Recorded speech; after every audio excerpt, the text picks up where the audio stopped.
Turma do Propósito, e aí, meu irmão, tudo bem? Estamos pertinho aí de fechar mais uma semana, estamos no penúltimo dia e eu espero que a sua semana tenha sido abençoada pelo Senhor. Um grande abraço para você e para sua família. Hoje estamos aqui para meditar em Deuteronômio capítulo 20. Seja bem-vindo você que chegou aqui ao nosso grupo, o Grupo Propósito. O nosso grupo tem 3 passos simples. Ler um capítulo da Bíblia por dia. Todos os dias nós lemos um capítulo e todos os dias eu mando aqui a meditação. Hoje capítulo 20 de Deuteronômio, amanhã 21 e assim sucessivamente. Oramos também todos os dias por você e é importante que você ore também, porque você sabe aquilo que precisa apresentar diante do Senhor. E temos também desafiado a todos desse grupo a tentar mudar. Escolha um hábito, algo que te faz mal, te prejudica, fere alguém que você ama, busque mudar, meu irmão, e conte com o Senhor nessa caminhada. Vamos lá, no capítulo 20 de Deuteronômio, um capítulo muito importante, irmãos, porque ele vai falar para nós de um contexto que nós vivemos. Todos nós desejamos desfrutar paz, na verdade. O que o mundo mais busca é paz. Porém, os homens buscam paz onde não há paz. Existem falsas promessas de paz que não podem ser cumpridas pelo dinheiro, pelo acúmulo de bens materiais, pelo poder. Tudo isso pode trazer algum conforto, mas não traz a paz verdadeira. A paz verdadeira, quem pode dá-la é só Jesus Cristo. Jesus Cristo disse: deixe-vos a minha paz e a minha paz vos dou. Não vos la dou como o mundo dá, porque a paz do mundo passa e a do Senhor Jesus não. E existe uma frase que diz que se queremos paz, precisamos nos preparar para a guerra. E é verdade, a Bíblia diz que nós estamos em guerra. A nossa guerra não é contra carne ou sangue, ou seja, não é contra o nosso próximo, não é contra pessoas. A nossa guerra é uma guerra espiritual. E aqui no capítulo 20, dentro do contexto do Antigo Testamento, que lá naquele contexto a gente tem que entender que o povo vivia em um contexto onde as nações mais fortes prevaleciam contra as outras. Era um contexto onde as coisas funcionavam dessa forma. Então a gente não pode aplicar pegar hoje um mundo que nós chamamos de civilizado e tentar comparar com o mundo daquela época. Naquela época as leis funcionavam dessa forma, era assim que as pessoas viviam. No entanto, o capítulo 20 aqui, ele tem uma aplicação, porque ele fala sobre um contexto de guerra, ele tem uma aplicação sobre a nossa vida, inclusive sobre aquele plano que Deus tem para nós quanto à salvação. E quanto à sua vida também. A sua vida, meu irmão, é uma guerra diária. Todos os dias você está em guerra. Você não pode cochilar, soldado.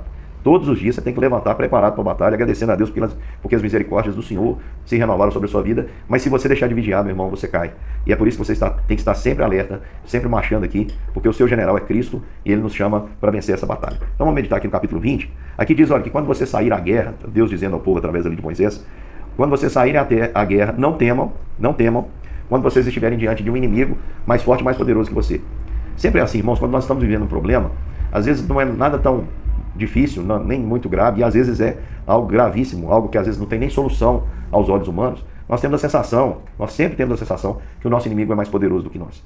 E o que o texto vem nos dizer é o seguinte: a gente não deve temer. Por quê? Porque o Senhor, aqui o texto diz, porque o Senhor que tirou vocês da terra do Egito está com vocês. Lembrando, irmãos, que a libertação do Egito é um símbolo do que Deus fez conosco espiritualmente. Nós éramos escravos do pecado, estávamos debaixo de prisões, de grilhões, estávamos condenados, estávamos presos, mortos dos nossos pecados. Mas Deus nos deu vida em Cristo Jesus, nos libertando do nosso pecado, nos tirando da escravidão, nos transportando do império das trevas, onde éramos escravos, para o reino do Filho do seu amor, onde somos livres e reinamos com Cristo. Portanto, isso é um símbolo. E o que o texto está querendo dizer é que aquele Deus que libertou do Egito, aquele Deus que fez o mais, fará também as demais coisas. Ou seja, aquele que havia derrotado a maior, mais poderosa, mais temida, mais rica, mais preparada, mais capacitada, mais armada de todas as nações que era o Egito, também daria vitória àquele povo a quem ele libertou nas outras batalhas. E eu pergunto para você, meu irmão, não é verdade? O Deus que livrou a sua vida, a sua alma do inferno e foi capaz de pagar um preço altíssimo por isso, Deus, seu Filho Jesus Cristo, não vai te dar vitória nas outras batalhas que você vai enfrentar? O Deus que fez mais, por acaso não fará o menos? E é por isso que nesse texto, no versículo 2, mostra que a primeira palavra não é dada pelos capitães, a primeira palavra é dada pelos sacerdotes, que eram representantes ali do povo de Deus. Então, meu querido irmão, a sua força, a sua vitória, ela não vai vir do seu braço, ela não vai vir daquilo que você tem, ela não vai vir do número que você compõe, do número do seu exército. Essa vitória, ela vem pela promessa da palavra de Deus. E é por isso que o sacerdote, ele tinha ali naquele contexto a primazia para falar. E ele vem dizer, à luz de tudo que Deus havia feito, de todas as lembranças que esse povo tinha a respeito de Deus, o sacerdote então dizia ali para as pessoas, olha, vocês não devem ter o coração amolecido, derretido, ou seja, não cheguem com o coração sem firmeza. No coração, vocês sabem em quem vocês têm crido, né? Quando a gente costuma usar aquela palavrinha, né, que eu guardei de cor, sei de cor, é uma abreviação para dizer que eu sei de coração. Eu preciso trazer no coração essas verdades, essa certeza de que o Deus que me amou e deu seu Filho por mim também me dará vitória em todas as batalhas. O sacerdote dizia também, não temas carros, não temas cavalos, não temas o número de soldados, não tenha medo. Por quê? Porque o Senhor está com vocês. Não vos aterrorizeis. Às vezes, diante de alguma situação que é maior do que nós, irmãos, nós somos tomados de pavor. Hoje, uma das dos problemas que estamos enfrentando nos dias de hoje, a chamada síndrome do pânico, onde as pessoas têm medo excessivo de qualquer coisa. Meu querido irmão, o Senhor está conosco. O que nos poderá fazer um homem? Se o Senhor é por nós, a palavra diz, o que será contra nós? E mais, diz aqui o texto, não vos acovardeis. Porque é normal, irmãos, mesmo com o coração firme, mesmo não temendo, sabendo da vitória, mesmo não sendo tomado de terror, dá aquele frio na barriga. E na hora H, no momento exato, muitas vezes recuamos, mas o Senhor está dizendo aqui, não vos acovardeis, porque o Senhor não tem nos dado espírito de covardia. Portanto, meu querido irmão, nós precisamos avançar. E tanto é que a força não vem, a nossa vitória não vem do homem, que os capitães, eles têm uma palavra diferente da do sacerdote. O sacerdote está dizendo, ó, não temam, não aterrorizem, não tenham coração mole, não vos acovardeis, avancem. Aí vem os capitães, que seriam aqueles ali que trabalhariam os recursos disponibilizados por Deus. Então, às vezes, nós estamos numa batalha, e nós temos nessa batalha aí os recursos. Talvez a nossa família é uma batalha familiar, nós estamos enfrentando um problema dentro de casa, ou às vezes na própria igreja, e lutando por aquilo ali. E nós, às vezes, irmãos, somos tentados a pensar que a vitória virá pelo nosso esforço, e não vem. Tanto é que não vem, que os capitães aqui, eles dão as seguintes ordens. Olha, pessoal, podem ficar tranquilos, nós vamos vencer. E aí eles dizem, primeiro, é a vontade de Deus, os sacerdotes falaram, Deus vai dar vitória, Deus vai dar vitória. Olha o que os capitães dizem, os oficiais ali. Eles dizem, olha, não é a nossa força não, então quem comprou uma casa e ainda não estreou, vai lá estrear a casa. Quem plantou uma vinha, vai desfrutar da vinha, para que outro não desfrute. Você pode morrer na guerra e alguém estrear a sua casa, alguém desfrutar da sua vinha. E se você casou, meu querido irmão, vai viver o casamento, não vem agora. Segundo Flávio Josefo, o historiador da época, aquele que casava estava dispensado por 1 ano do serviço militar. Então, olha só, preste atenção comigo, meu querido irmão.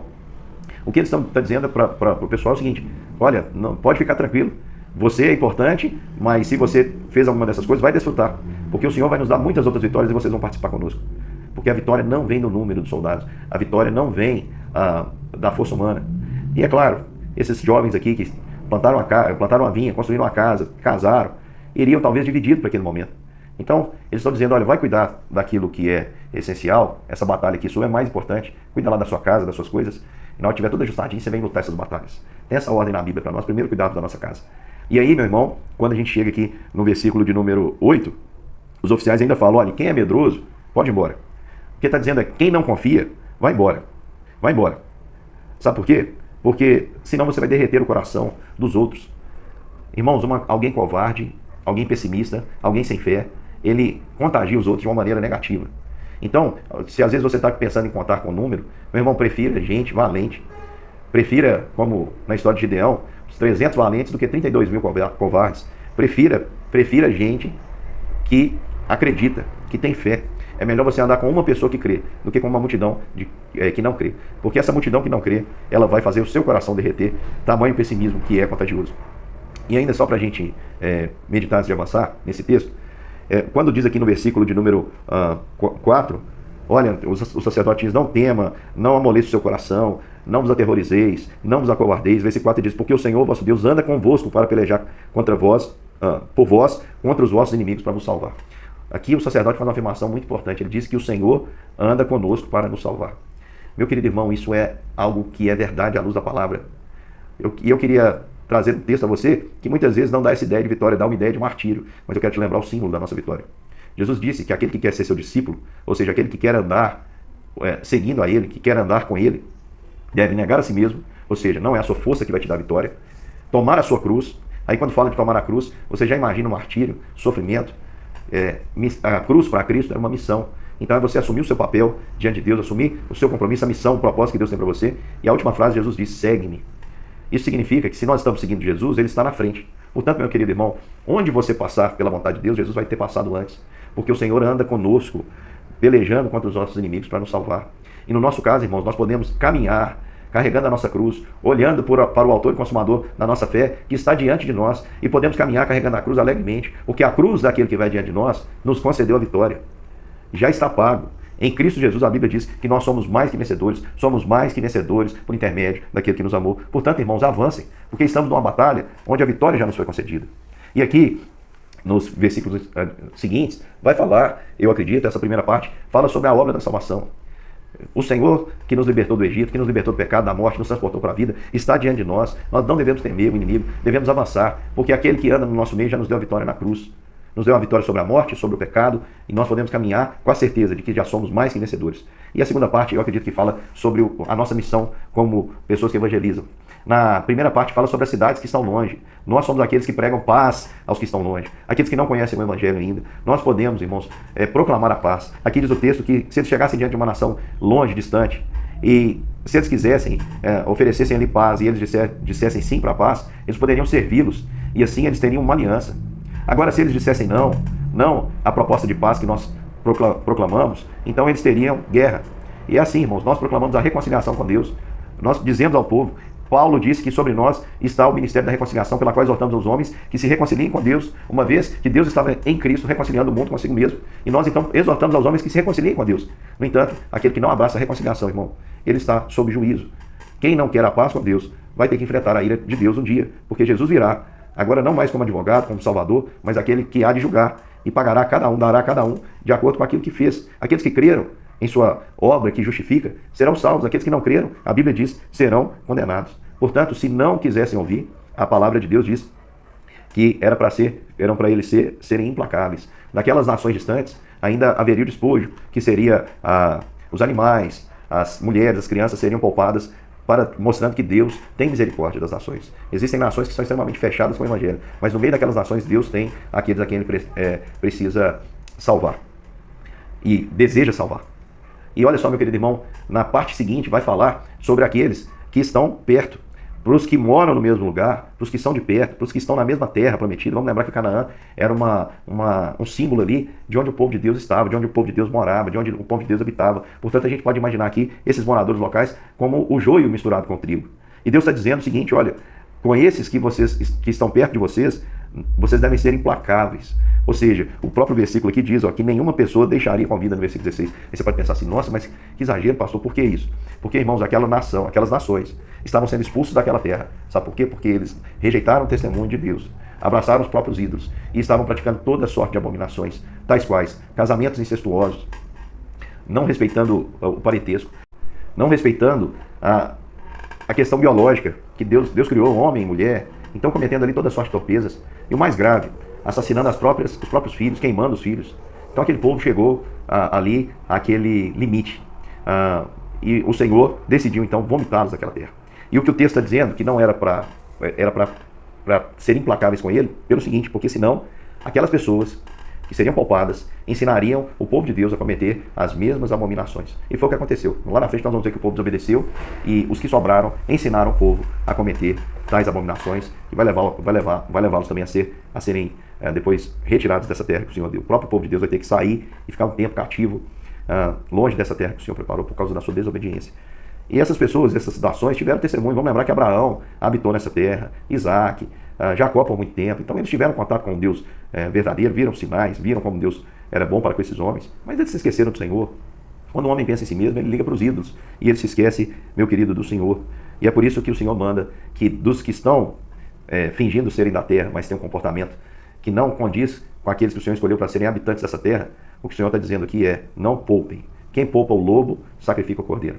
Então, meu querido irmão, nós caminhamos aí com Cristo. Então, se você tem alguém que está caminhando com você e que você percebe aí que essa pessoa só tem uma aparência, mas não é de fato de verdade, como é que a gente conhece isso? Pelo fruto. Não é à toa que esse capítulo aqui vai terminar no versículo 19 e 20 com a seguinte mensagem. Isso aqui não está aqui à toa não, irmãos. É um recado, dizendo que quando eles estivessem em guerra com uma cidade e cercassem essa cidade, não deveriam cortar a árvore que produz fruto, mas deveriam cortar as que não produzem. As que não produzissem frutos deveriam ser cortadas e usadas para construir baluartes contra aquelas cidades. No momento de cerco ali, no momento em que eles estão vigiando para poder entrar em guerra, eles deviam analisar árvore por árvore. A árvore que produz fruto não deve ser cortada, mas a que não produz deve ser cortada. Assim também, meu irmão, não invista tempo em relações com pessoas infrutíferas. Você vai tratá-las bem, orar por elas, pedir a Deus misericórdia por elas, mas não crie laços, relacionamentos profundos com quem não produz frutos nessa vida que glorifica o nome do Senhor. Então, meu irmão, essa é a batalha que o Senhor tem nos chamado. Vamos confiar, vamos acreditar. Todas as batalhas nós já temos a vitória por intermédio daquele que morreu na cruz por nós e declarou a nossa vitória na cruz. E nós somos chamados para espalhar essa mensagem do amor, paz aos que estão longe e também sermos implacáveis com aqueles que estão entre nós, mas que não, de fato não vivem, não abraçam esse Deus, pelo contrário, caminham conosco, mas desejam servir as abominações que são projeções aí do seu interior egoísta. Vamos andar com sabedoria e saber analisar e diferenciar árvore e árvore. Que Deus abençoe, irmãos. Amanhã nos encontramos para fechar a semana e meditar em Deuteronômio 21. Um grande abraço e até mais.